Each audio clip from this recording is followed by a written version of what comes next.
Hello students, आज जो है पॉलिटिकल लेक्चर नंबर 6 जो है उसको स्टार्ट करेंगे। लेक्चर नंबर 6 जो है वो सिटीजनशिप के बारे में रहेगा कि सिटीजनशिप क्या होती है और इसके बारे में हम यहाँ पे डिटेल में पढ़ेंगे और सारे के सारे पॉइंट्स वही हम कवर करेंगे जो आपके एग्जाम पॉइंट ऑफ व्यू से इंपॉर्टेंट हैं। क्लियर है? अब जैसे जैसे हम आगे बढ़ते जाएंगे वैसे वैसे सारी के सारे जो आर्टिकल्स हैं या सारे के सारे जो चैप्टर्स आएंगे वो एक दूसरे से इंडिपेंडेंट रहेंगे। जहां पे इंटरलिंकिंग होगी वो मैं आपको बता दूंगी, बट आपने साथ साथ करते चलना है ताकि आपको जब मैं आगे वाले लेक्चर्स पढ़ाऊं तो कोई कंफ्यूजन क्रिएट ना हो। इनकेस कोई स्टूडेंट इसको सिटीजनशिप से सुनना स्टार्ट कर रहा है तो ये लेक्चर इंडिपेंडेंट है, बट मैं आपको यही एडवाइस करूंगी कि सिटीजनशिप का लेक्चर सुनने से पहले आप पॉलिटी के जो अदर लेक्चर्स हैं उनको भी सुनिए ताकि आपके अंदर पॉलिटी को लेके जो है क्लैरिटी आए और आप जीएस में एस कर सकें अपने एग्जाम में जाके। क्योंकि जो भी मैं पढ़ा रही हूँ मैं मान के चल रही हूँ कि आप इसको रिलीजियसली फॉलो कर रहे होंगे और आपको मैं इस बात का एश्योरेंस दे सकती हूँ कि जो भी मैं पढ़ा रही हूँ, जो भी कंटेंट आपको दिया जा रहा है, जो भी एमसीक्यूज आपको दिए जा रहे हैं, जो भी क्वेश्चन आपसे क्लास में पूछे जा रहे हैं, उससे बाहर आपसे एग्जाम में कुछ नहीं पूछा जाएगा। बट अब ये टोटली आप पे डिपेंड करता है कि आप इस लेक्चर से क्या क्या ले सकते हैं। और आपको अगर कोई भी डाउट है इस लेक्चर से रिलेटेड तो आप उसको कमेंट सेक्शन में लिख सकते हैं, तो मैं उसका आंसर आपको वहीं पे दूंगी।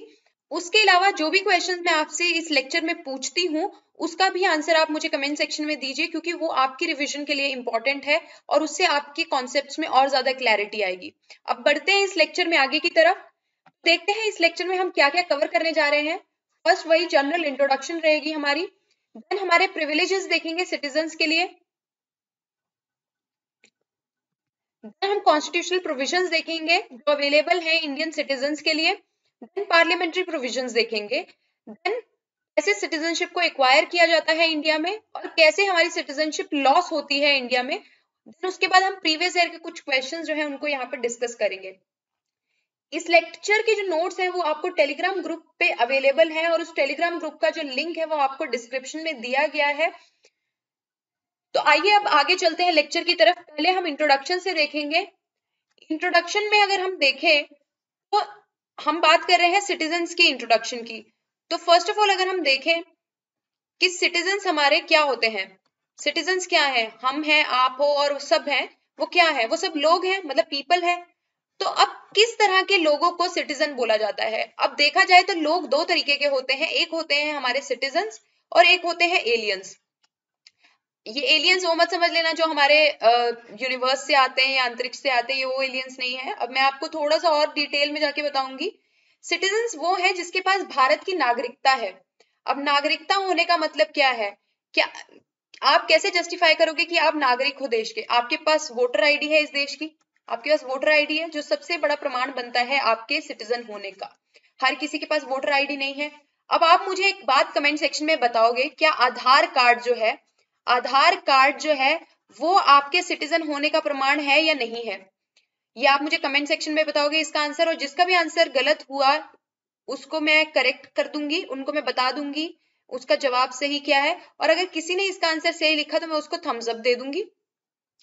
तो सिटीजन्स वो हुए जिसके पास भारत में सारे के सारे सिविल और पॉलिटिकल राइट्स हैं, जिनके पास सिविल एंड पॉलिटिकल राइट्स हैं। अब सिविल एंड पॉलिटिकल राइट्स हमारे क्या होते हैं ये मैं आपको आने वाले फंडामेंटल राइट्स में अच्छे से एक्सप्लेन करके बताऊंगी इस चीज को। तो यहाँ पे बस आपने ये याद रखना है, सिटीजन्स वो हुए जिनके पास सिविल एंड पॉलिटिकल राइट्स हैं और एलियंस वो हुए जो भारत के नागरिक नहीं है।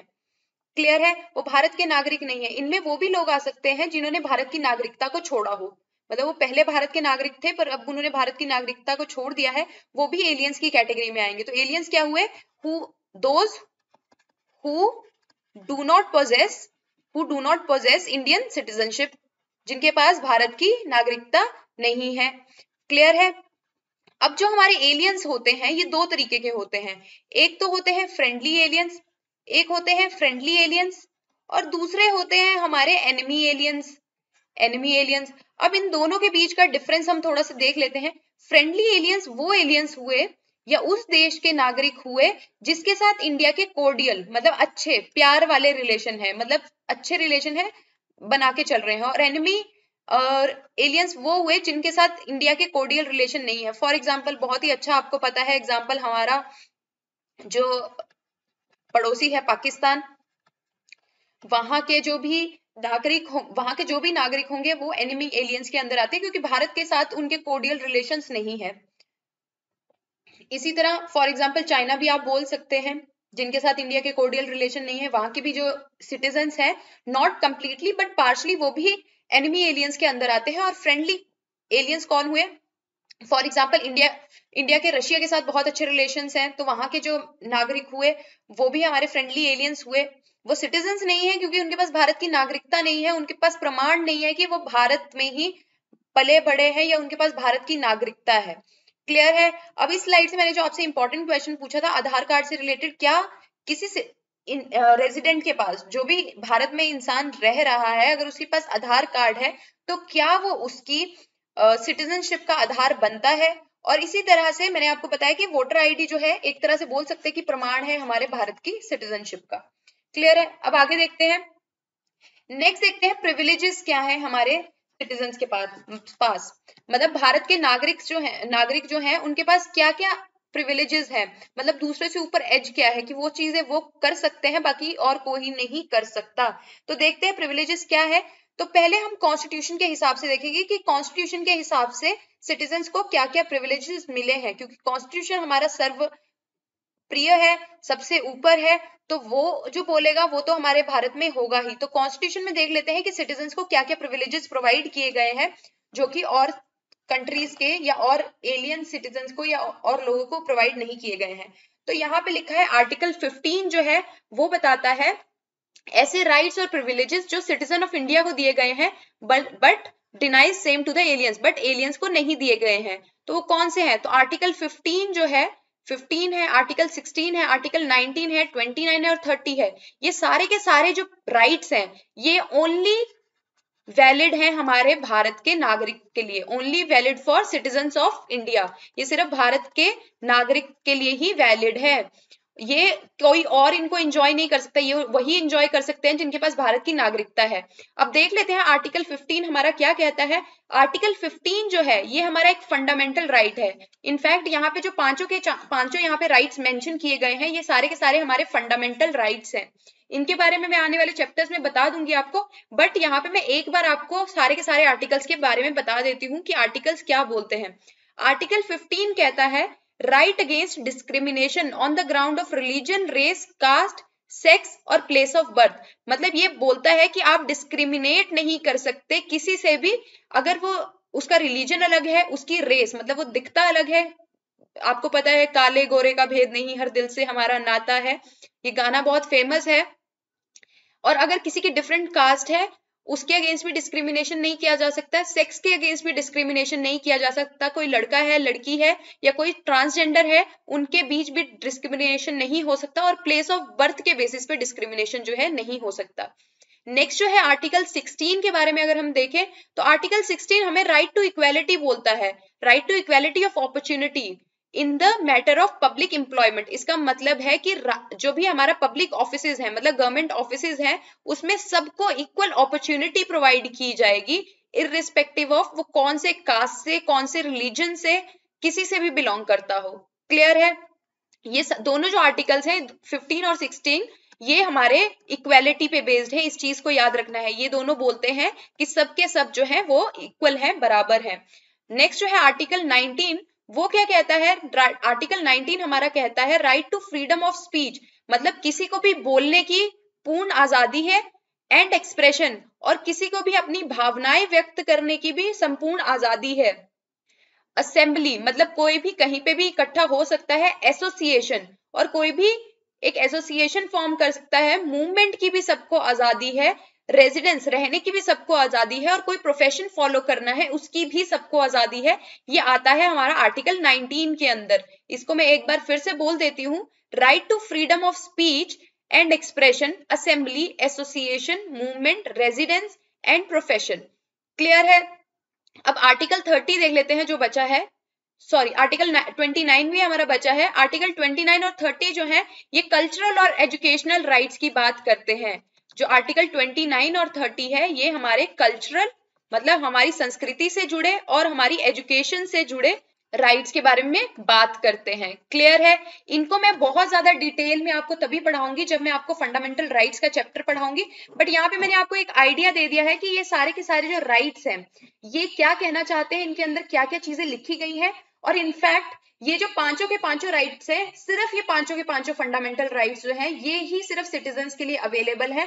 अदरवाइज अगर हम और आर्टिकल्स देखें, 14 हो गया, 17 हो गया, 18 हो गया, और 19 के बीच से लेके 20 से लेके 28 के बीच के जितने भी आर्टिकल्स हैं ये हमारे सिटीजन्स के लिए भी और एलियंस के लिए भी जो है वैलिड है, इनको सब के सब इंजॉय करते हैं। क्लियर है? सिर्फ ये पांचों ऐसे राइट है जिन्हें सिर्फ सिटीजन्स इंजॉय करते हैं और कोई इंजॉय नहीं करता है। इस पे बहुत बार एग्जाम में क्वेश्चन पूछा जाता है, तो ये बहुत ही इंपॉर्टेंट पोर्शन है, आपने इसको बस याद कर लेना है कि 15, 16, 19, 29 और 30 ये ऐसे आर्टिकल्स है जो सिर्फ इनके प्रिविलेजेस जो है सिर्फ सिटीजन्स हैं, जो भारत के जो नागरिक हैं वही इंजॉय करते हैं। क्लियर है? अब अदर प्रिविलेजेस देख लेते हैं हमारे सिटीजन्स के। वो ये है राइट टू वोट, मतलब वोट करने का जो राइट है in the elections of Lok Sabha and state legislative assembly. Clear है? जो वोट करने का राइट है लोकसभा में और स्टेट लेजिस्लेटिव की असेंबली में, वो भी सिर्फ सिटीजन्स को है, कोई और जो है वोट नहीं कर सकता। राज्यसभा में तो वैसे ही सिटीजन्स वोट नहीं करते हैं, वहां पे तो लोगों द्वारा जो चुने गए रिप्रेजेंटेटिव होते हैं वो वोट करते हैं। वो मैं आगे आपको लोकसभा राज्यसभा पढ़ाऊंगी तो उसमें और डिटेल में बताऊंगी, बट यहाँ पे जो है राइट टू वोट का जो अधिकार है वो भी सिर्फ सिटीजन्स ऑफ इंडिया के पास होता है। Right to contest for membership of parliament and state legislature, अगर उन्हें एमपी की पोस्ट के लिए जिसको भी खड़ा होना है या एमएलए की पोस्ट के लिए किसी को भी खड़ा होना है, तो सबसे पहली एलिजिबिलिटी क्या है कि वो भारत का नागरिक होना चाहिए, उसके पास भारत की नागरिकता होनी चाहिए। क्लियर है? देन थर्ड जो प्रिविलेजेस है, eligibility to hold certain public offices. अब ये बात कर रहा है कि कुछ सर्टेन पब्लिक ऑफिसेज हैं जो सिर्फ वही लोग होल्ड कर सकते हैं जिनके पास भारत की सिटीजनशिप है या भारत की नागरिकता है। अब वो कौन कौन से ऑफिस हैं जो सिर्फ भारत के नागरिक जो है वही होल्ड कर सकते हैं? तो पहला वो है, अगर आप प्रेसिडेंट की पोस्ट के लिए खड़े हो रहे हैं इंडिया में तब भी वो भारत के सिटीजन होने चाहिए। अगर आप वाइस प्रेसिडेंट की पोस्ट के लिए खड़े हो रहे हैं तब भी आप भारत के सिटीजन होने चाहिए। अगर आप सुप्रीम कोर्ट के जज की पोस्ट के लिए खड़े हो रहे हैं या हाई कोर्ट के जज की पोस्ट के लिए खड़े हो रहे हैं तब भी आपके पास जो है भारत की नागरिकता होनी चाहिए। अगर आपको किसी भी स्टेट का गवर्नर बनना है उस केस में भी आपके पास भारत की नागरिकता होनी चाहिए। अटॉर्नी जनरल बनने के लिए भी आपके पास भारत की नागरिकता होनी चाहिए और एडवोकेट जनरल बनने के लिए भी जो है आपके पास भारत की नागरिकता होनी चाहिए। तो ये सर्टेन पोस्ट है। आने वाले लेक्चर्स में हम जो है जब कोई किसी भी पोस्ट के बारे में पढ़ेंगे, प्रेसिडेंट के बारे में पढ़ेंगे, वाइस प्रेसिडेंट के बारे में पढ़ेंगे, तो वहां पे भी मैं आपको ये चीज बताऊंगी। बट यहाँ पे आप एक चीज, ये जो चीज है वो नोट कर लीजिए क्योंकि बहुत बार एग्जाम में इससे रिलेटेड क्वेश्चन पूछे जाते हैं। एक बार मैं फिर रिपीट कर देती हूँ कौन कौन से पब्लिक ऑफिसेस की बात की गई है जहां पे सिटीजनशिप इंपॉर्टेंट होती है। तो पहले है president of India, then vice president of India, then जजेस of supreme court and high court, then governor of states, उसके बाद आते हैं attorney general of India and then आते हैं हमारे एडवोकेट जनरल ऑफ स्टेट्स। इन सबके पास जो है स्ट्रिक्टली सिटीजनशिप ऑफ इंडिया होनी चाहिए, भारत की नागरिकता होनी चाहिए, तभी इस पोस्ट के लिए जो है ये खड़े हो सकते हैं। क्लियर है? अब आगे चलते हैं। अब नेक्स्ट जो है हमारे पास कॉन्स्टिट्यूशनल प्रोविजंस के बारे में। पहले तो हमने कॉन्स्टिट्यूशनल प्रिविलेजेस देखे थे कि कौन कौन से प्रिविलेजेस उनको मिलते हैं। अब कॉन्स्टिट्यूशनल प्रोविजन देखते हैं सिटीजनशिप के रिगार्डिंग। तो हमारे कॉन्स्टिट्यूशन में जो है सिटीजनशिप से पार्ट 2 के अंदर डील किया जाता है और इसके अंदर आर्टिकल 5 to 11 जो है वो सिटीजनशिप से रिलेटेड है। क्लियर है? अब जो ये जो 5 to 11 आर्टिकल दिए गए हैं पार्ट 2 के अंदर कॉन्स्टिट्यूशन में, ये क्या आइडेंटिफाई करते हैं? दे ओनली, यहाँ पे ओनली लिखा है, केवल, they only identifies the person who became citizen of India at its commencement. मतलब ये उस बंदे को आइडेंटिफाई करते हैं, उस पर्सन को आइडेंटिफाई करते हैं जो कि भारत का नागरिक बना था जब हमारा कॉन्स्टिट्यूशन जो है लागू हुआ था। और वो कब लागू हुआ था? 26 जनवरी 1950। ये उन्हीं लोगों को आइडेंटिफाई करता है जो कि सिटीजन बने थे भारत के उस टाइम पे। अब पार्लियामेंट्री प्रोविजंस हम देख लेते हैं। पार्लियामेंट्री प्रोविजंस की पहले तो हम बताते हैं जरूरत क्यों पड़ी, क्योंकि हमारे जो कॉन्स्टिट्यूशनल प्रोविजंस है वो जो भी है प्रॉब्लम जो है कि किस तरह से हमारी सिटीजनशिप को एक्वायर किया जा सकता है, या किस तरह से हमारी सिटीजनशिप को छोड़ा जाए, उन सब चीजों से डील नहीं करता था। कॉन्स्टिट्यूशन ने तो सीधा बोल दिया कि आज मैं यहाँ से लागू हो रहा हूँ, तो जितने भी भारत के अंदर लोग रह रहे हैं वो सारे के सारे मेरे सिटीजन हैं, वो सारे के सारे नागरिक हैं। उन्होंने तो बोल दिया एक बारी में नागरिक हैं, बट उसके बाद क्या हुआ आपको पता है, किसी भी देश में कोई जाके वहां पे रहता है, उसका कल्चर उसको पसंद आता है, जॉब के कारण वहां रहता है, या वहां के लिविंग स्टाइल उसको पसंद आता है, तो वो वहां की सिटीजनशिप, वहां की नागरिकता को ले लेता है। तो इन सब प्रोविजन से रिलेटेड जो था चीजें हमारे कॉन्स्टिट्यूशन में मेंशन नहीं थी, तो इसलिए क्या हुआ कि पार्लियामेंट को ये ओपन हेडेड चीज दी गई कि आप जो है कुछ लॉज बना सकते हो जिसमें कि किस तरह से कोई सिटीजन जो है भारत की नागरिकता को एक्वायर करेगा, और किस तरह से अगर वो भारत की नागरिकता को तो छोड़ना चाहता है तो क्या क्या प्रोसीजर्स उसके होंगे। तो पार्लियामेंट ने सबसे पहले जो एक्ट जो लागू किया था इससे रिलेटेड वो किया था 1955 में।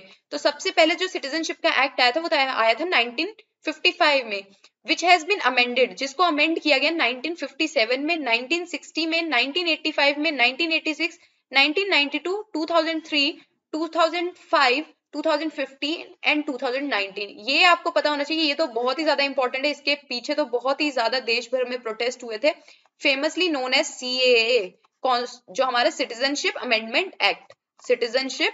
अमेंडमेंट एक्ट जो था वो यही था, जिसके पीछे इतने ज्यादा चीजें हुई कि आप मुसलमानों को भारत से निकालना चाहते हैं। इसके प्रोविजंस में आपको डीपली एक्सप्लेन करूंगी, बट ऐसा कुछ नहीं था कि भारत से मुसलमानों को निकालना चाहते थे या हिंदू राष्ट्र बनाना चाहते थे, ऐसा कुछ भी नहीं था इसका ऑब्जेक्टिव, इस एक्ट का ऑब्जेक्टिव। बट इस एक्ट का ऑब्जेक्टिव ये था कि पाकिस्तान से, अफगानिस्तान से और जो है बांग्लादेश से, मतलब ये सारे के सारे देश जो हैं ये मुस्लिम मेजॉरिटी देश हैं, क्लियर है।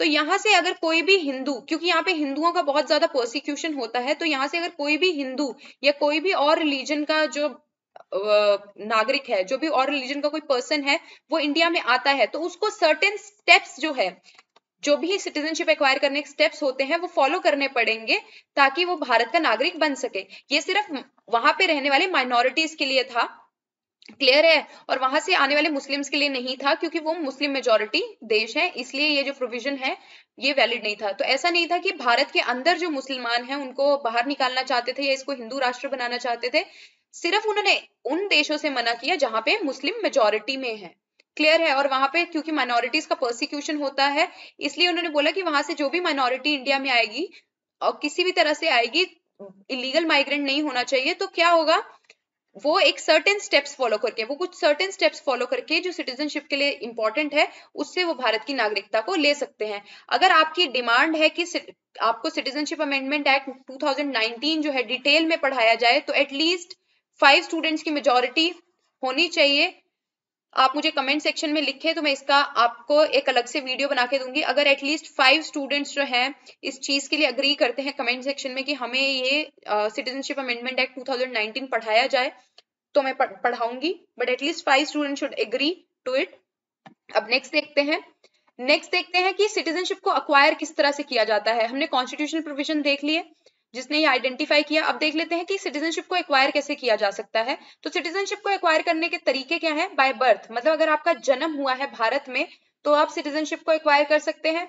देन सिटीजनशिप बाय डिसेंट, अगर आपके फादर जो थे वो सिटीजन थे इंडिया के, तो आप उससे भी भारत की नागरिकता ले सकते हैं। ये उन लोगों के लिए है जिनके पास भारत की नागरिकता नहीं है, क्लियर है। बाय बर्थ और बाय डिसेंट, बाय बर्थ तो सबके लिए ही है, बाय डिसेंट उनके लिए है जो भारत के नागरिक एक्चुअल में नहीं है, बट उनके फादर जो थे एक टाइम पे भारत के नागरिक थे। बाय रजिस्ट्रेशन, मतलब आप, ये भी उनके लिए है जो भारत के नागरिक नहीं है, तो उनको क्या करना है, उनको अपनी सिटीजनशिप के लिए रजिस्टर करना है, जो ऑफिस है वहां जाके।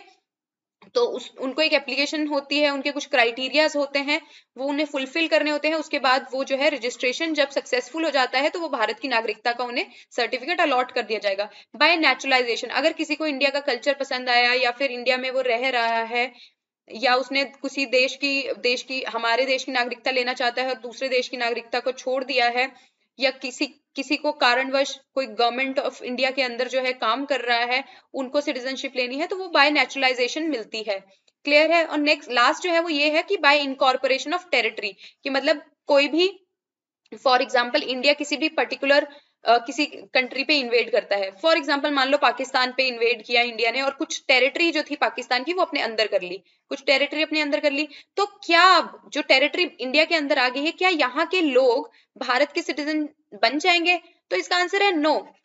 ऐसा नहीं है कि भारत के सिटीजन सारे के सारे बन जाएंगे जो टेरिटरी इंडिया के अंदर आई होगी। इसके लिए क्या प्रोविजन है? इसके लिए ये है कि पार्लियामेंट जो है एक लॉ पास करेगा, पार्लियामेंट एक लॉ पास करेगा, उसमें डिफरेंट डिफरेंट प्रोविजंस मेंशन करेंगे, कंडीशंस मेंशन होंगी, जो उन कंडीशंस को फुलफिल करेंगे वो सारे के सारे जो है भारत के नागरिक बन जाएंगे। क्लियर है? अब नेक्स्ट देखते हैं कि सिटीजनशिप तो हमने ले ली, बट अगर किसी का छोड़ने का मन हुआ, कोई यहाँ की सिटीजनशिप छोड़ेगा तभी तो कहीं और का देश का नागरिक बन सकता है, तो वो सिटीजनशिप छोड़ने का क्या क्राइटेरिया है? तो बाय रेनंसिएशन, मतलब उसने रिनाउंस कर दिया, उसने बोल दिया कि मैं भारत की नागरिकता जो है छोड़ रहा हूँ, और ये रिनाउंसिएशन जो है ये रजिस्टर होनी चाहिए ऑफिस में, पेपर्स में। जब ये रजिस्ट्रेशन जो है सक्सेसफुली रजिस्टर हो जाएगी, उसका रेनंसिएशन जो है सक्सेसफुली रजिस्टर हो जाएगा, तो वो भारत की नागरिकता को मान लिया जाएगा कि रिनंसिएशन कर दिया है। क्लियर है? अब बाय टर्मिनेशन, बाय टर्मिनेशन का क्या मतलब है? फॉर एग्जांपल अगर कोई यहां से फॉर एग्जांपल यूएसए की सिटीजनशिप को एक्वायर करा किसी ने, क्लियर है, तो ऑटोमेटिकली क्या होगा? ऑटोमेटिकली जो है वो इंडिया का सिटीजन जो है नहीं रहेगा। इसका रीजन क्या है? क्योंकि इंडिया सिर्फ जो है वो सिंगल सिटीजनशिप को मानता है, सिंगल सिटीजनशिप को मानता है, वो बिलीव नहीं करता कि आप जो है दो दो कंट्रीज के सिटीजन बन के घूमो। क्लियर है? तो अगर आपने किसी और देश की सिटीजनशिप एक्वायर कर ली है तो ऑटोमेटिकली आपको कुछ भी करने की जरूरत नहीं है, इंडिया में आपकी सिटीजनशिप जो है वो टर्मिनेट हो जाएगी। तो इसलिए सिटीजनशिप का लॉस टर्मिनेशन से भी होता है। नेक्स्ट होता है बाय डेप्रीवेशन। डेप्रीवेशन में जो है वो कंपल्सरी टर्मिनेशन, मतलब परमानेंट टर्मिनेशन होता है हमारी इंडियन सिटीजनशिप का। ये कैसे होता है? अगर फॉर एग्जांपल किसी ने भारत की जो नागरिकता है उसको फ्रॉड से लिया है, या उसने भारत के कॉन्स्टिट्यूशन को डिसलॉयलिटी, मतलब उससे अपनी जो है डिसलॉयलिटी शो की है, उसको बिट्रे किया है, उसे धोखा दिया है, तो भी भारत में जो है सिटीजनशिप को खत्म कर दिया जा सकता है। और अगर कोई वॉर जैसी सिचुएशन है, कोई यहाँ पे युद्ध चल रहा है और उस टाइम पे भारत के जो सिटीजन हैं उन्होंने अनलॉफुली ट्रेड करने की कोशिश की है या उनसे कम्युनिकेट करने की कोशिश की है, हमारे जो एनिमी है उनसे कम्युनिकेट करने की कोशिश की है, तब भी वो जो है भारत की नागरिकता से डिप्राइव कर दिए जाएंगे, उन्हें भारत की नागरिकता जो है नहीं मिलेगी। इस केस में क्या हुआ है? देखिए रिनंसिएशन और टर्मिनेशन के केस में क्या है कि उस जो इंसान की सिटीजनशिप को टर्मिनेट किया जा रहा है, खत्म किया जा रहा है, लॉस हो रहा है उसको सिटीजनशिप का, उसके पास कहीं और देश की नागरिकता है। पर डिप्रीवेशन का मतलब क्या है कि उसके पास भारत की नागरिकता थी और अब जब उसको भारत की नागरिकता उसे छीन ली गई है तो किसी भी देश का जो है नागरिक नहीं रहा है। क्लियर है?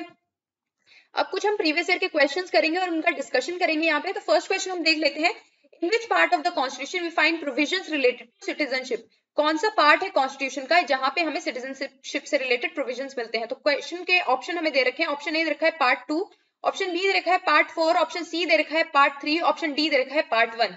तो इसको मैंने आपको फर्स्ट स्लाइड में पढ़ाया था और फर्स्ट लेक्चर में भी पढ़ाया था। तो यहाँ पे करेक्ट आंसर है ऑप्शन ए। तो यहाँ पे करेक्ट आंसर है ऑप्शन ए।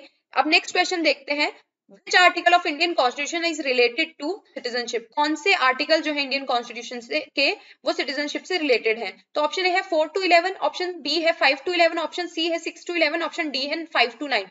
इस क्वेश्चन का आंसर आप मुझे कमेंट सेक्शन में देंगे क्योंकि ये क्वेश्चन जो है थोड़ा कंफ्यूजन क्रिएट करने वाला है, और अगर आपने लेक्चर को अच्छे से सुना है तो आप जो है इस क्वेश्चन का आंसर 100% करेक्ट मार्क करेंगे। और अगर आप इनकरेक्ट भी मार्क करते हैं तो ये याद रखना, यहाँ पे आप कितना भी इनकरेक्ट कर लीजिए, आपका मेन गोल होना चाहिए कि एग्जाम में जाके आपका कोई क्वेश्चन गलत ना हो।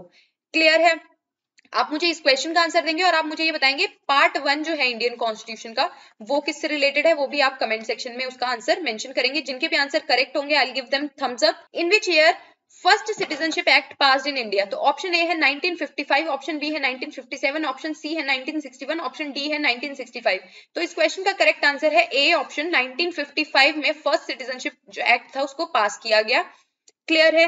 नेक्स्ट जो है question number 4, which type of citizenship is provided by Indian constitution? कौन से टाइप की सिटीजनशिप जो है वो इंडियन कॉन्स्टिट्यूशन द्वारा प्रोवाइड की गई थी? तो ऑप्शन ए है सिंगल सिटीजनशिप, ऑप्शन बी है डुअल सिटीजनशिप, ऑप्शन सी है रीजनल सिटीजनशिप, ऑप्शन डी है टेम्परेरी सिटीजनशिप। तो यहाँ पे क्वेश्चन का जो आंसर है that is A option A, मतलब भारत जो है वो सिंगल सिटीजनशिप को जो है उसकी मान्यता रखता है। अब सिंगल सिटीजनशिप का मतलब ये है कि भारत में ऐसा नहीं है कि बोला जाएगा कि कोई बिहार से है तो उसके पास बिहार की नागरिकता है, कोई यूपी का है तो उसके पास यूपी की नागरिकता है, कोई हिमाचल से है तो उसके पास हिमाचल की नागरिकता है, कोई उत्तराखंड से है तो उसके पास उत्तराखंड की है। ऐसा कुछ नहीं है, यहाँ पे सबके पास सिर्फ एक ही नागरिकता है, वो है इंडियन। सारे के सारे जो है इंडियन है, उनकी सिंगल सिटीजनशिप है। तो इसके पीछे जो मेन पॉइंट था, सिंगल सिटीजनशिप के पीछे जो मेन आइडिया था वो था इक्वेलिटी का, कि सबके सब जो है वो बराबर हैं, कोई भी छोटा बड़ा नहीं है।